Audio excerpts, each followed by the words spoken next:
तानाशाह भाग 1 स्वर्णभूमि का उदय और क्रूर सिंह का आगमन। बहुत समय पहले की बात है। एक देश था जिसे स्वर्णभूमि के नाम से जाना जाता था। यह नाम किसी काल्पनिक कल्पना से नहीं, बल्कि उसकी वास्तविकता से आया था। यहाँ के खेत सोने की तरह लहलहाते थे, नदियां अमृत के समान बहती थीं, और पहाड़ बेशकीमती खनिजों से भरे हुए थे। लेकिन इसकी असली समृद्धि धन या संपत्ति में नहीं, बल्कि यहाँ के लोगों के दिलों में थी। स्वर्णभूमि के लोग ईमानदार, मेहनती और एक दूसरे के प्रति बहुत दयालु थे। यहाँ कोई राजा या शासक नहीं था, बल्कि एक राष्ट्रीय परिषद थी जिसमें देश के सबसे बुद्धिमान और अनुभवी लोग शामिल थे। वे मिलकर नीतियां बनाते थे जो हर नागरिक के हित में होती थीं।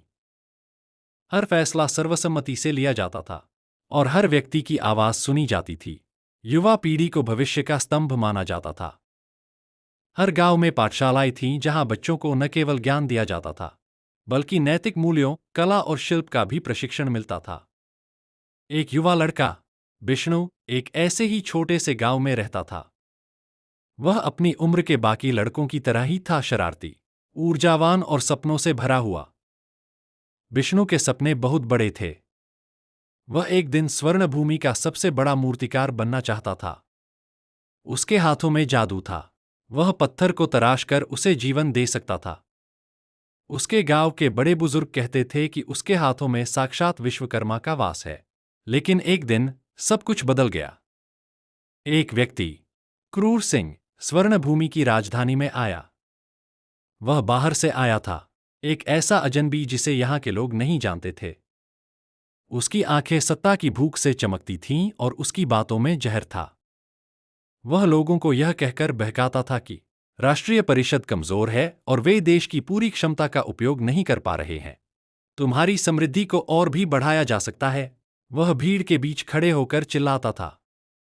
तुम्हारे नेता कायर हैं जो तुम्हें तुम्हारी असली ताकत से दूर रख रहे हैं।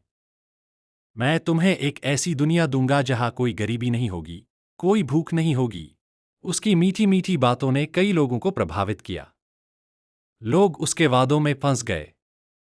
उन्होंने सोचा कि शायद क्रूर सिंह ही वह व्यक्ति है जो स्वर्णभूमि को और भी महान बना सकता है।